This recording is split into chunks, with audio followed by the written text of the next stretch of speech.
This iconic Chinese soup has been a favorite for generations. A little heat, a little tang, and a whole lot of yum. Top it with some chopped scallions for the perfect bowl of soup. After one bite, you may never order takeout again. It's true. I'm not kidding you. I mean, homemade is always best, and this is my favorite soup. It Chinese soup. is. It's been whenever we have. I know. Yeah. I know. So let's get going. So we got a nice big pot here. This makes a good amount, but it freezes wonderfully. But I've got 8 cups of chicken stock in here, or chicken broth. I love it. You could use, if you. This is vegetarian other than the stock. So if you wanted to, you could go with vegetable stock. Okay. Yeah. Now I'm going to crank this heat up because we're going to bring this to a boil. So that's 8 cups of that. Then we've got 2 cups of water that we're going to add to this. Now we're going to add these classic flavors.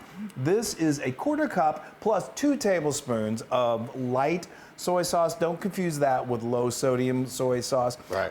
It's just what's classically taste, used in this soup. You can use just regular soy sauce, and you could use low sodium soy sauce.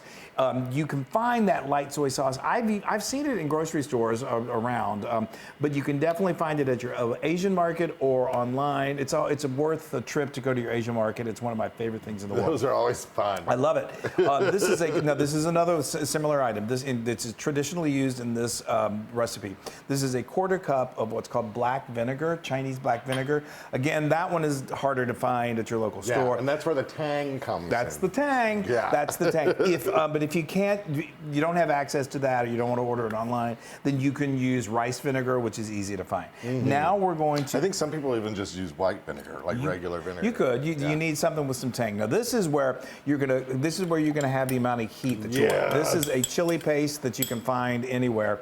I'm using 2 tablespoons. That's what's gonna give the heat. So if you like it with a punch of heat, then you go with 3 tablespoons.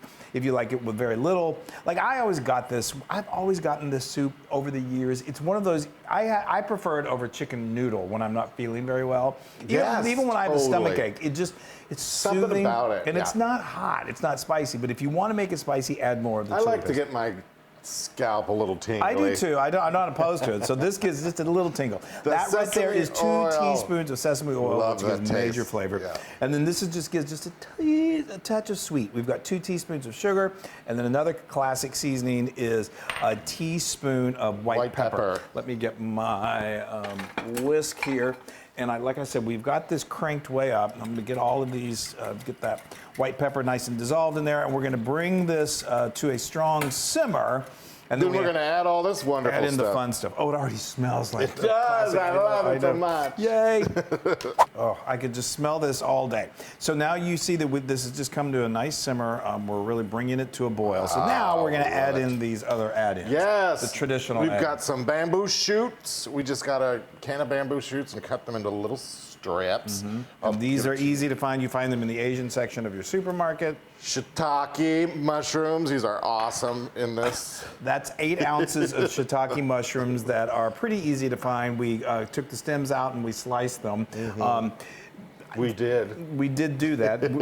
One of us did that. But you can use any kind of mushroom you want if you can't find shiitake, and you don't even have to use mushrooms. And we got firm tofu. I love this. The tofu soaks up all this flavor.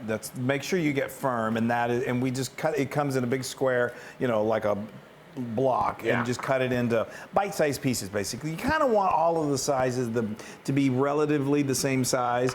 And so now we are going to let this simmer for about 5 to 7 minutes, where it's going to make those mushrooms really, really nice and tender. Yes. And this soup comes together so fast, which is another reason it's so fantastic. So, like I said, 5 to 7 minutes, and then we're almost there. So we let the soup simmer for about 5 to 7 minutes until the mushrooms are nice and tender.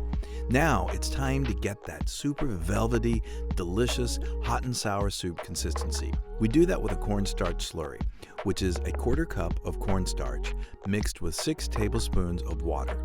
Just stir it until that cornstarch is dissolved. Then slowly stir that into the soup and let it simmer for about 1 to 2 minutes until you get that perfect consistency. Now, the final touch. We're going to take 1 lightly beaten egg and slowly stir it into the soup in thin ribbons. Continue to cook until you see the little ribbons of cooked egg throughout the soup. Now, go the extra distance and make some fried, crunchy wonton strips. They're super easy. You just get wonton wrappers, cut them into thirds, and then dump them into some hot oil and fry them until they're golden crispy. That's all there is to it. Oh, wow. Isn't that just beautiful? That is gorgeous. Okay, it's still nice and hot. It's just like when you get it for delivery, you want it nice and hot, and it is. Okay, here we come. Please, please. I love those little ribbons of egg in there. Oh, that looks so good. It's just, and it's the perfect color. I know. The only thing is, you usually get them in those like plastic containers. I just eat it right out of those. You totally do. I do. I'm telling you, this is my Guys, go-to. look at that. I know. And then you want to talk about that spoon? Yes. Oh, yeah. So look at this cute. We've had this forever. I know. I went. Spoon here.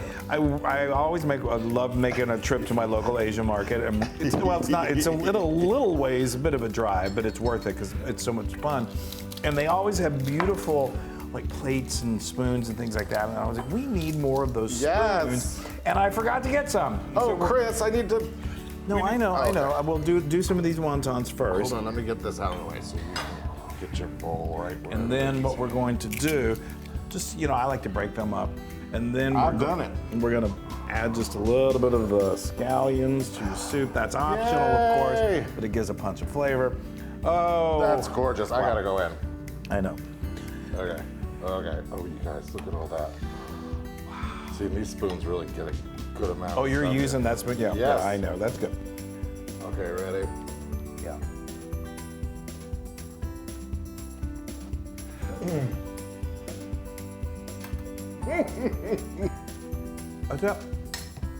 That's it. I'm going home. I am home. Oh my gosh. This is one of my favorite things. That is so good, y'all. Oh, it made me dizzy. Oh, it's so good. It made you dizzy. It's so good. It's dizzyingly good. It's not too spicy. It's a little It's got hot. just a little bit of heat to it. It's hot, temperature-wise. Oh, it's classic, you guys. And you saw how easy it was. This came together in maybe I need to 30 pick this up. and drink it. Don't, because it'll burn your mouth. Y'all, all right. That is 1,000,000% Luna proof. I was it gonna is say. so good. It is. And I love the little wontons in there. I know, I do too. That's the way we always have. You guys. Hot and sour is the way to go. I think Sometimes so. I'm hot and sour. Yeah, you're definitely. All right, you guys, make hot and sour soup. You will be so happy that you did. Your family will praise you forever. Totally. All right, if you do, take a picture and send it to us. Yes. All right, we love you so much. Bye, everybody.